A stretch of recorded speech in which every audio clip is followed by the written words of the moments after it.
बिस्मिल्लाहिर्रहमानिर्रहीम। अस्सलाम वालेकुम। मैं ईशाल हूँ। आप देख रहे हैं मेरा यूट्यूब चैनल।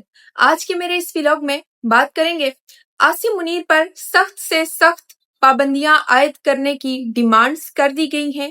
आसिम मुनीर के साथ साथ जो भी जुल्म और जबर और तशद्दुद में और सियासी मुखालिफिन पर तशद्दुद करने में, अगवा गर्दियां, जबरी गुमशुदगियां, इन सब में मुलविस था, उन सब पर सख्त किस्म की पाबंदियां लगाने का फैसला किया गया है और ये डिमांड्स कर दी गई हैं। ये क्या स्टोरी है, ये आपके सामने रखूंगी। सोहेल खान आफरीदी की इमरान खान साहब से मुलाकात थी और उस बारे में बात करेंगे। एनएफसी अवार्ड्स पर भी कुछ बात की है सोहेल खान आफरीदी ने, वो भी आपके सामने रखूंगी। इमरान खान साहब के पैगाम के बाद इमरान खान साहब ने जो अडियाला जेल से परसों जो पैगाम जारी करवाया है उज़्मा खान साहिबा के जरिए, उसके बाद जो आग लगी हुई है, जो उस पैगाम की तकलीफ है, वो कितनी तकलीफ है और उसका रिएक्शन किस सूरत में सामने आ रहा है, किस सूरत में माउथ पीसेस आकर धमकियां दे रहे हैं, उस पर भी बात करेंगे। और पाकिस्तान में ऐसी की तैसी कल्चर बहुत तेजी से फैल रहा है। हर तरफ हर शाख पे उल्लू बैठा है। अंजामे गुलिस्तान क्या होगा कि हर तरफ कहा जा रहा है पाकिस्तानियों की ऐसी की तैसी फेर के रख देंगे। इस पर भी बात करेंगे कि किस तरह गरीब आवाम को लूटा जा रहा है और गरीब आवाम इस वक्त किस हाल में है। आगे बढ़ने से पहले मैं आप सबसे कहूंगी कि आपने अगर मेरा चैनल अभी तक सब्सक्राइब नहीं किया तो मेरा चैनल सब्सक्राइब कर दीजिएगा, वीडियो को लाइक कर दीजिएगा, शेयर कर दीजिएगा और मेरी वीडियो को एंड तक देख लीजिएगा। अब चलते हैं खबरों की तरफ।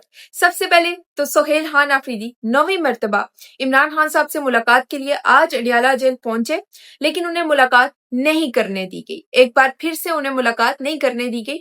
एनएफसी अवार्ड्स मीटिंग थी, जिस मीटिंग से फौरी बाद सोहेल खान आफरीदी अडियाला जेल की तरफ निकल गए, अडियाला जेल के लिए आ गए, क्योंकि इमरान खान साहब से मुलाकातों का दिन था, उन्हें मुलाकात नहीं करने दी गई।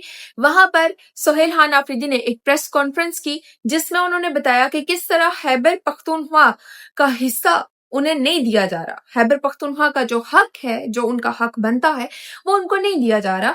तो उन्होंने एनएफसी अवार्ड्स मीटिंग में उन्होंने ये बात रखी है सामने कि सारी दहशतगर्दी हमारे सूबे में कितना हमारे सूबे को कितना ज्यादा नुकसान हुआ है दहशतगर्दी से, और इसके बावजूद हमें हमारा हक नहीं मिल रहा है।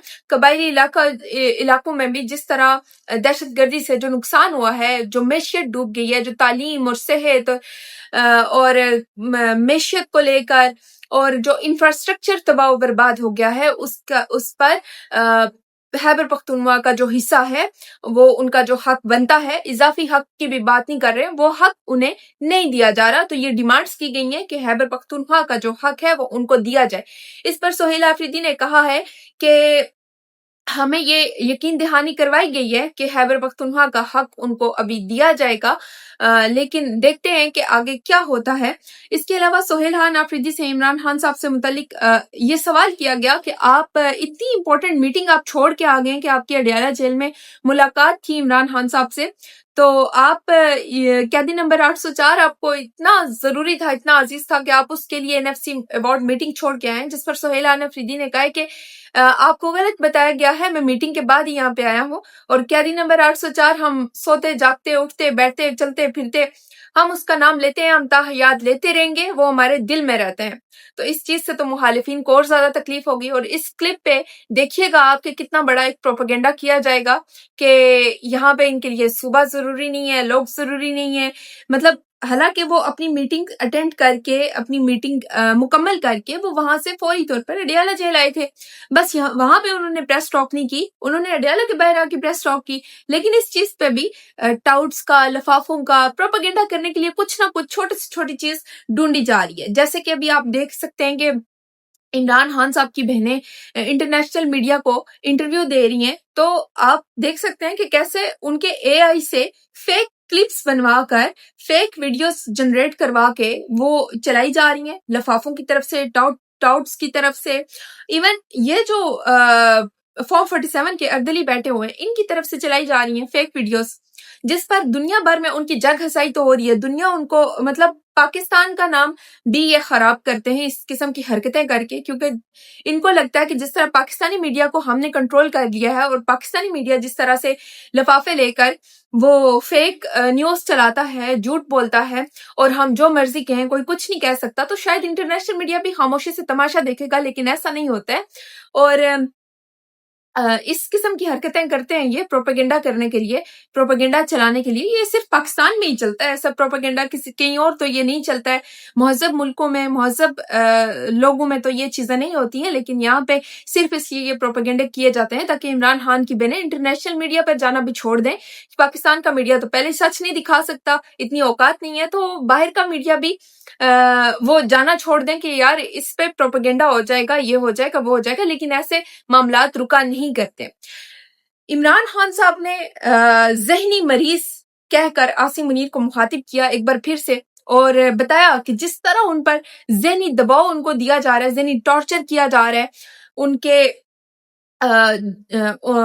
उनको उनकी वाइफ को जेल में रख के उन्हें मुकम्मल कैद तन्हाई में रखा हुआ है, उन्हें बाहर चहलकदमी तक नहीं करने दी जाती, मुकम्मल एक कमरे में बंद, किसी को उनसे बात करने की भी इजाजत नहीं है। तो ये चीजें जब इमरान खान साहब ने ये बात जब की है तो जहनी मरीज को तो गुस्सा आएगा। अब फैसल वाडा जो माउथ पीस किसका है वो सब जानते हैं, कोई किसी को भी बार बार बताने की जरूरत नहीं है, ठीक है। सेनेटर वो बना बैठा है, किसके नाम पे सेनेटर बना बैठा है वो भी आपको पता है। वो अलग बात है कि इमरान खान साहब ने इमरान खान साहब को ये किसी वक्त में कहता था मैं इमरान खान के नाम पे आया हूँ, अपनी औकात नहीं भूलनी चाहिए, लेकिन अपनी औकात भूल चुके हैं। इसलिए पाकिस्तानी कौम को आके धमकियां लगाते हैं, डराने धमकाने के लिए कहते हैं कि अब जहनी मरीजों को उनकी जुबान से जूते का सोल बनाया जाएगा और जो प्यार के बदले प्यार और जहनी इसे क्या कहते हैं बदमाशी के बदले डबल बदमाशी दिखाई जाएगी, ये किया जाएगा। सियासी अगर बात बाहर आके की जाएगी बहनों की तरफ से तो फिर उनकी मुलाकातों को भी रोका जाएगा।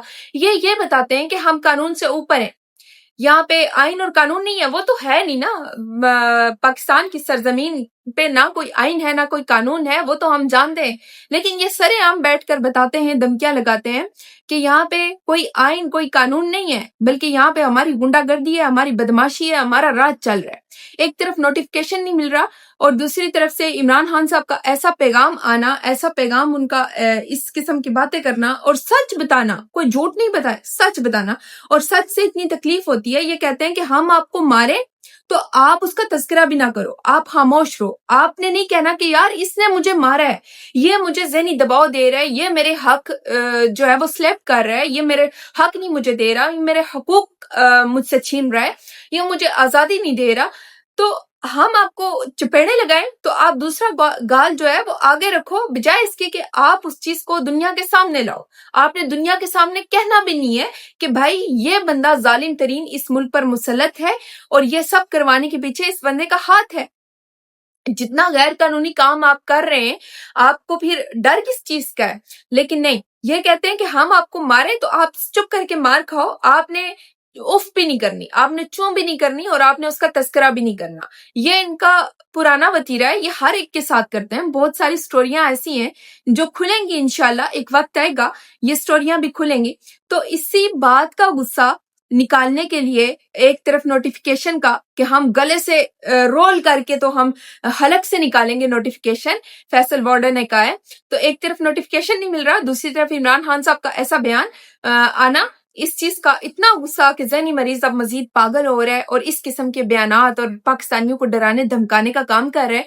दूसरी तरफ लंदन में भी सुना है, ये बात सुनने में आई है, मुबैना तौर पर शहजाद अकबर और आदिल राजा के खिलाफ फाइल जो है वो दे दी गई है। अब ये डराने धमकाने का काम करते हैं। अब देखना यह है कि होता क्या है।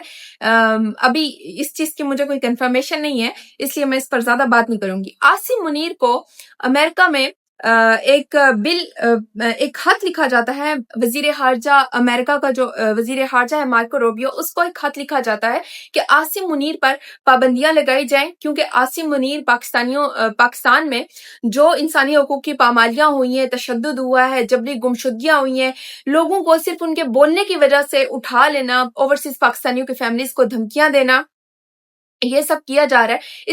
اس سب کے پیچھے عاصم منیر ملوث ہے۔ عاصم منیر پر پابندیاں لگائی جائیں۔ اب کس قسم کی پابندیاں؟ کہ ان کے ویزے بند کیے جانے چاہیے، ان کی ویزا بین لگانا چاہیے، اور اس کے ساتھ ساتھ ان کی جائیدادیں جتنی بھی ہیں باہر جو انہوں نے جائیدادیں بنا کے رکھی ہیں وہ ضبط کی جائیں۔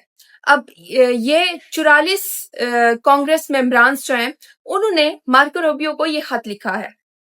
اب یہ اس ٹائم پہ یہ خط لکھا جا رہا ہے جس ٹائم پہ ایک تو ایکسٹینشن والی گیم بھی چل رہی ہے، وہ تو ہو جائے گی۔ اصل لڑائی ان کے بیچ میں یہ چل رہی ہے کہ نواز شریف وغیرہ، شہباز شریف وغیرہ یہ اپنے بندے لگانا چاہتے ہیں۔ لڑائی یہ چل رہی ہے، سارے اختیارات وہ ایک بندے کو نہیں دینا چاہتے، تو ابھی یہ لڑائی چل رہی ہے جس کی وجہ سے نوٹیفیکیشن والا معاملہ پھنسا ہوا ہے، اور بری طرح پھنسا ہوا ہے۔ مطلب جو بےزتی ہونی تھی وہ تو ہو گئی نا، اب نوٹیفیکیشن آ بھی جائے کیا فرق پڑتا ہے، ہمارے لیے تو آنے والا بھی ایسا ہی ہوگا، اور یہ اگر رہتا تو یہ بھی ایسا ہی ہے، 4 قدم آگے ہوگا شاید اگلا۔ لوگ کہتے ہیں کہ فلاں آ جائے، اللہ کرے وہ بڑا شریف ہے، نیک ہے، تو جب یہ آیا تھا تب ہم نے بھی کہا تھا بڑا حافظ ہے، قرآن پاک حفظ کیا ہوا ہے، تو شاید قرآن پاک کے مطابق چلے گا بھی، کوئی غیر قانونی غیر آئینی کام نہیں کرے گا۔ لیکن جتنی آئین اور قانون کی پامالیاں ہوئی ہیں، جتنی قتل و غارت ہوئی ہے، جتنا ظلم و جبر پاکستانیوں پر، معصوم پاکستانیوں پر ہوا ہے، اور جتنے پاکستانی مارے گئے ہیں اس دور میں، شاید یہ 1971 کے بعد یہ پہلی بار ایسا ریپیٹ ہو رہا ہے، ٹھیک ہے۔ تو وہاں پہ امریکہ میں یہ کانگریس ممبران نے اس پر پابندیوں کا مطالبہ کر دیا ہے اس ٹائم پہ، اور آپ کو پتہ ہے کہ امریکہ سے جو ان کو آرڈر آتا ہے اس پر تو یہ سر جھکا کے اس پہ عمل کرتے ہیں۔ اگر امریکہ نہیں چاہتا کہ یہاں پہ یہ آرمی چیف نہیں لگے گا تو یہ بات مان بھی لی جاتی ہے، جتنی غلامی امریکہ کی جاتی ہے، ٹھیک ہے۔ اس کے علاوہ امریکہ نے ڈیمانڈ کی ہے، کانگریس ممبرانز نے ڈیمانڈ کی ہے کہ عمران خان سمیت جتنے بھی سیاسی قیدی ہیں ان کو رہا کیا جائے۔ ملٹری کورٹس کا ذکر کیا گیا ہے، ملٹری کورٹس میں کیسے لوگوں کو، عام شہریوں کو ملٹری کورٹس کے ذریعے سزائیں دلوائی گئی ہیں، تو یہ ساری میں عاصم منیر کے ساتھ ساتھ جو ملوث تھا اس کو سزائیں دی جائیں، ان پر پابندیاں عائد کی جائیں۔ اب دیکھیں، اب دوسرے ممالک میں جو اگر ان پر پابندیاں عائد ہوتی ہیں، ان کے ویزے منسوخ ہوتے ہیں، ان کی جائیدادیں ضبط ہوتی ہیں، یہ ہمارے لیے بہترین ہو جائے گا، یہ ہماری آواز کو، ہماری تحریک کو مزید مضبوط کرے گا۔ لیکن میں ایک اور چیز ہمیشہ کہتی ہوں اور ابھی پھر کہوں گی کہ پاکستانیوں، آپ نے جو ہے نا باہر سے کسی موسیٰ کی طرف نہیں دیکھنا، ٹھیک ہے، وہاں پہ یہ کام ہو رہا ہے، صحیح ہے، ان کے ساتھ ہونا چاہیے، ان کی جائیدادیں ضبط ہوتی ہیں، ہو جائیں، اور اچھی بات ہے، ان پر پابندیاں لگتی ہیں، اور اچھی بات ہے، کیونکہ یہ پاکستان کا بیڑا غرق کر کے یہ تو وہاں پہ بھاگ جاتے ہیں نا، ایک سے بڑھ کے ایک، جتنے بھی ہوتے ہیں، جتنے آتے ہیں ریٹائر ہوتے ہیں وہاں پہ چلے جاتے ہیں، کوئی جرنل پاکستان میں نہیں رکتا ہے۔ اچھی بات ہے، ان پہ لگنی چاہیے پابندیاں، ٹھیک ہے، لیکن آپ نے باہر سے کسی موسیٰ کا انتظار نہیں کرنا، موسیٰ آپ کو خود بننا ہوگا، کیونکہ باہر سے کوئی موسیٰ آ کے ہماری جنگ نہیں لڑے گا، ہمیں آزادی نہیں دلوائے گا، باہر کسی سے آپ نے امید بھی نہیں رکھنی ہے، اور ریلیکس ہو کر بیٹھ بھی نہیں جانا ہے، ٹھیک ہے، یہ آپ اپنے ذہن میں رکھ لیں۔ تو یہ سٹوری ہے جو اس پہ پابندیوں کا جو سین ہے وہ یہ ہے۔ اور اس کے بعد پاکستان میں غریب عوام کو برے طریقے سے لوٹا جا رہا ہے۔ جس غریب کے پاس 2 وقت کی روٹی نہیں ہے اس غریب پر ہزاروں روپے کے چالان کاٹے جا رہے ہیں۔ آپ کے پاس لائسنس نہیں ہے، آپ کے پاس ہیلمٹ نہیں ہے، یہ بہانہ کر کے لوگوں کو چالان پہ چالان کاٹے جا رہے ہیں۔ آپ کے پاس اگر آپ چالان کر رہے ہیں، چالان کی جگہ آپ ہیلمٹ دے دیں، آپ چالان کر رہے ہیں، چالان کی جگہ آپ لائسنس دے دیں نا، آپ لائسنس دے دیں۔ آپ کیوں پاکستانیوں کو لوٹ رہے ہیں؟ اب ملتان میں ایک رکشہ ڈرائیور تھا، اس کو 2000 روپے کا چالان ہوتا ہے، اور وہ چالان دیکھتے ہی وہ بیچارہ، وہ تو دل کا دورہ پڑنے سے وہ فوت ہو گیا۔ اس کا کیا قصور تھا مجھے بتائیں؟ وہ 2 وقت کی روٹی نہیں پوری کر سکتا، اس کو آپ نے 2000 روپے کا چالان کر دیا ہے۔ 2000 ایک غریب بندے کے لیے کوئی چھوٹی رقم نہیں ہے۔ وہ اپنے گھر کا خرچہ نہیں پورا کر سکتا, وہ آپ کو کدھر سے یہ جرمانے پے کرے گا؟ FIRs آپ ادا کر رہے ہیں, چھوٹے چھوٹے اپنے جو اسٹوڈینٹس ہیں, طلباء و طالبات ہیں جو بائکس پر جاتے ہیں, ان پر آپ کیسز کر رہے ہیں, ان کو آپ ہتھکڑیاں لگا کے لے کے جا رہے ہیں. اور بھائی یہ جو طلباء و طالبات ہوتے ہیں نا, یہ ہمارے مستقبل میں انہی لوگوں نے آگے آنا ہوتا ہے. اگر آپ ان کو پہلے ہی ہتھکڑی لگا دو گے, آپ ان کو جرائم پیشہ افراد میں شامل کر دو گے, ان کے ساتھ آپ یہ سلوک کرو گے, تو مجھے بتائیں وہ بندہ آگے آ کے وہ کیا کرے گا؟ وہ اس کی تربیت کیسی ہو رہی ہے, اور اس پر کیا اثر پڑے گا, اس کی شخصیت پر کیا اثر پڑے گا؟ اب یہ جو رکشہ ڈرائیور ملتان میں جس کی ڈیتھ ہوئی ہے, 2000 روپے کا چالان دیکھ کر اس کے رکشے میں سے کیا نکلتا ہے؟ 2 پیاز, 1 ٹماٹر اور چند بچوں کے کھلونے. اندازہ کریں, 2 پیاز اور 1 ٹماٹر. کتنا شرم کی بات ہے, کتنے افسوس کی بات ہے کہ انہوں نے غربت ختم تو یہ کر نہیں سکے, غریب کو تو یہ مار رہے ہیں. ٹھیک ہے, خود اپنے لیے ہر قسم کی فیسلٹیز لیتے ہیں, چاہے علاج ہو, تعلیم ہو, ان کے بچوں کی تعلیمیں ملک سے باہر ہوتی ہیں, پیٹرول ہو, گاڑیاں ہوں, پروٹوکولز ہوں, دوسرے ملکوں کے دورے ہوں, جہاز لے کر یہ ٹیکسیوں کی طرح یوز کرتے ہیں, ایک ملک سے دوسرے ملک, دوسرے سے تیسرے, پوری دنیا یہ گھومتے ہیں. لیکن یہاں غریب کا کیا حال ہے؟ جو غریب اپنی ہڈیوں سے پیسے ان کے عیاشیوں کے لیے پے کرتا ہے, اس غریب کا کیا حال کیا جاتا ہے؟ وہ دل کے دورہ پڑنے سے مرتا ہے, مر جائے, کوئی فرق نہیں پڑتا. غریب کا بچہ اگر گٹر میں گر کر مرتا ہے تو گر کر مر جائے, کوئی فرق نہیں پڑتا. ہماری عیاشیاں چل رہی ہیں, یہ صحیح ہے. اب جیسے کراچی میں ایک اور بچی گٹر میں گر جاتی ہے, اس کو بر وقت بچا بھی لیا جاتا ہے شہریوں کی طرف سے, لیکن آپ اندازہ کریں کہ آصفہ کو ایک ڈرون کا ایک خروچ آ گئی تھی تو 6 پولیس والے معطل کر دیے تھے اور انکوائری بٹھا دی گئی تھی. لیکن یہاں پہ کیا ہو رہا ہے؟ غریب کا بچہ گر رہا ہے نا, کوئی فرق نہیں پڑتا. یہ تو کوئی بڑی بات نہیں ہے. اگر ہمارا بچہ گرتا تو پھر ہم کوئی ایکشن لیتے, ہم کوئی کام کرواتے, نہیں. وہاں بھی بھٹو زندہ اس لیے ہو رہا ہے, اور یہاں پنجاب میں ارادہ سے عوام کا بیڑا غرق کر کے رکھا ہوا ہے, مطلب غریب عوام کا جینا حرام. اور پھر پولیس والے, وہ اسلام آباد پولیس ایک ویڈیو جاری کرتے ہیں, ہم جی ایسی کی تیسی کر دیں گے, ہم نے اتنی جگہوں پہ ناکے لگائے ہیں, ہم نے پتہ نہیں 18-20 جگہوں پہ یہ ناکے لگائے ہیں, اب ہر گاڑی ہر بائک کو چیک کیا جائے گا اور ہم ایسی کی تیسی آپ کی کر دیں گے. ایسی کی تیسی کرنے والا جو نظام ہوتا ہے نا, وہ بہت دیر تک وہ نہیں رہتا ہے, وہ بہت جلدی گر جاتا ہے. آپ عوام سے ان کا سانس لینے کا حق بھی اگر چھین لیں گے نا, تو پھر وہ عوام آپ کے گلے پڑ جائے گی. یہ آپ عوام کے ملازم ہیں, عوام کو عزت سے آپ بات کریں. آپ کو اپنے تحفظ کے لیے رکھا گیا تھا, دھمکیاں دینے کے لیے نہیں. اور اگر کسی کے پاس ہیلمٹ نہیں ہے تو آپ یہ ہزاروں روپے کے, آپ تو 10-10 ہزار کے بھی چالان کر دیتے ہیں. آپ یہ ہزاروں کے چالان کرنے بند کریں, آپ انہیں ہیلمٹ دیں, پیسے لے لیں, آپ انہیں ہیلمٹ دے دیں. آپ کسی کے پاس لائسنس نہیں ہے تو آپ اسے لائسنس پرووائڈ کروائیں. لائسنس لینا کتنا مشکل ہے پاکستان کے اندر, کتنا مشکل ہے. ایک تو پیسہ کھاتے ہیں, ٹھیک ہے, اوپر سے یہ گرمیوں میں انہوں نے بجلی کے بلوں سے عوام کو لوٹا ہے, اور یہ سردیوں میں یہ چالان وغیرہ کے ذریعے نا عوام کو لوٹ رہے ہیں. اور غریب کیا کر رہے ہیں؟ وہ خودکشیاں کر رہے ہیں, وہ دل کے دورے پڑنے سے مر رہے ہیں.